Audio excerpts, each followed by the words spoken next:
Guys Cox's Bazar এসেছি, আনারকুলি খাবো না তা কী করে হয়। আর ঝটপট একটা আনারকুলি অর্ডার করে নিলাম। আর এটা হচ্ছে কক্সবাজারের ঐতিহ্যবাহী একটা ফল।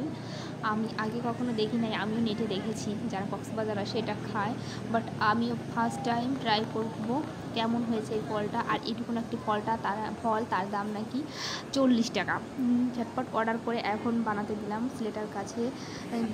দেখেন কেমন করে বানাচ্ছে। প্রথমে দেখে ভাবছিলাম হ্যাঁ খেলে কেমন বিশ্রী নাকি লাগবে, কিন্তু না, যখন আমার হাতে দিল ওই ফলটা, আমার হাতে যখন দিল তখন অনেক কনফিউশন ছিলাম মুখে দেওয়ার আগে যে কেমন লাগবে খেতে। জাস্ট বেশ খুশি আনারকলি। হ্যাঁ, মুখে দিয়েই ওয়াও এত টেস্টি, আমি আগে এত টেস্টি পাই নাই। আর খাওয়া শেষ করে এখন আমি ঢেউয়ের দিকে যাচ্ছি, যে কক্সবাজারের যে ঢেউ, আমি এটা উপভোগ করার জন্য। ওয়াও এত মজা লাগছিল।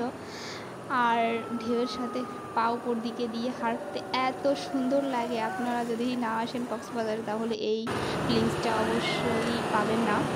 আর খুব ভালো লাগছিল। আর কি বলবো, মেলা দোকানগুলোতেও যেহেতু এত সুন্দর মালা, আমার ছেলেকে একটা গাড়ি কিনে দিলাম, আর গাড়িটা নিয়েও বালু নিয়ে খুব মজা করছিল। আর কক্সবাজারে আসলে বিমান দেখতে না তা কী করে হয়, দেখেন আকাশে এত সুন্দর বিমান হচ্ছিল। আর সব থেকে বড় কথা, ধন্যবাদ বিজিবির ঊর্ধ্বতন কর্মকর্তাদের, আর যাদের জন্য আমরা এই ট্যুরটা সম্পূর্ণ ঘুরে দেখতে পেরেছি। আর এটা হচ্ছে কক্সবাজারের ডলফিন মোড়। আর ডলফিন মোড়ের সামনে দিয়েই না আমরা কলাতলি বিচে গেছিলাম। আর এটা হচ্ছে কক্সবাজারে আমি দেখেন ক্লাব করতে করতে যাচ্ছিলাম, খুব মজা লাগছিল। দেখেন আমার অবস্থা শেষ পর্যন্ত আমার শাড়িটা গেছে। এত সুন্দর একটা শাড়িটা 12টা বাজিয়ে দিয়েছে সব কক্সবাজারে, পুরো বালু দিয়ে পরে আমি চেঞ্জ করলাম। এখন একটু মানে একটু ইজিলি করছি, কারণ শাড়িটা একটু ভালো দিতে পারছিলাম। আর এত সুন্দর আসলে অনেক অনেক ধন্যবাদ বিজিবির ঊর্ধ্বতন কর্মকর্তাদের, যাদের জন্য